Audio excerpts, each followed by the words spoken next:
Yo, this is the Scarcity Studios YouTube channel. Please don't forget to like, comment, share and subscribe. And our sponsors at Alpha Claims and Hire Birmingham, the leading and best accident management company. Get a replacement car anywhere in 1 hour. I really appreciate you joining me today and I hope everyone's okay. And we've got several stories from London and across the UK in this episode. The first story is catching up with what Dave Nathan has been up to in London in relation to stories there. On Wednesday, he went to a triple stabbing on Harrow Road in Maidvale, West London. We're back on the Harrow Road. Officers attended and found a man suffering from slash wounds that are believed to have been self-inflicted. The London Ambulance Service attended and a man was given treatment.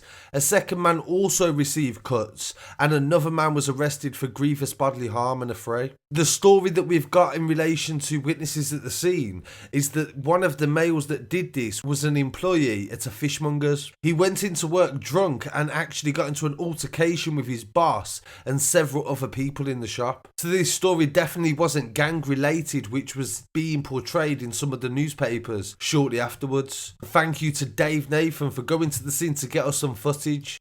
And the next scene on Wednesday was in Acton Road, North Acton, and this was in relation to an attempt armed robbery where a man is meant to have entered a bank with a suspicious package in his rucksack. And when he left the bank, the police were called and the man was believed to be in his late teens and was detained by police a few minutes later, and a suspected firearm was recovered at the scene.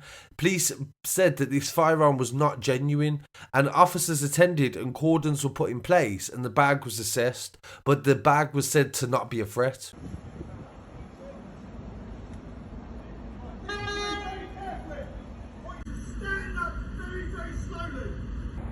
Stand up! Get to your feet! Okay, lift up your top! Lift up your top! Lift your top! Lift your top up! Turn around! Slowly! Walk towards me! Keep your hands in the air! Do you understand? Walk towards me! Put your hands on your head! Put your hands on your head and slowly walk towards me. Keep going towards me. Do you understand?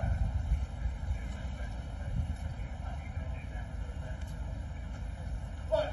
Get on your hands on your knees now. Get on your knees. Get on your knees. Lay down. Lay down. Lay down. Get on the floor. Put your hands in your head. Put your hands in your head. Hands on your fucking head.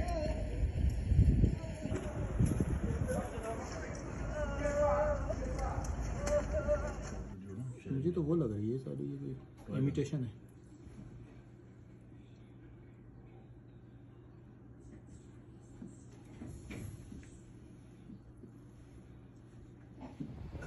The man has been arrested and assumptions are that he is later to be charged with some offences. We'll definitely catch up with some London news on Boxing Day and we'll do a weekly roundup of what has been going on.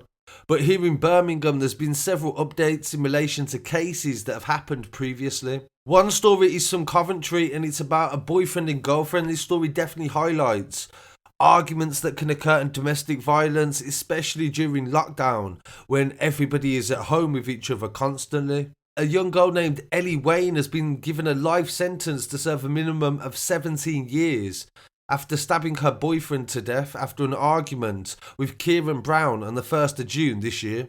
The pair ended up on the floor in a scuffle outside their home in Coventry on Middle Ride, and it led to the 18-year-old being fatally stabbed. He was promptly driven to hospital by a relative, but sadly died soon after arriving at 10:10. Wayne, who was also aged 18, was arrested and she claimed self-defence, and Kieran had been accidentally stabbed. But on the 21st of December, she was convicted of murder by a jury and will be sentenced on the 22nd, and she was given a life sentence with 17 years.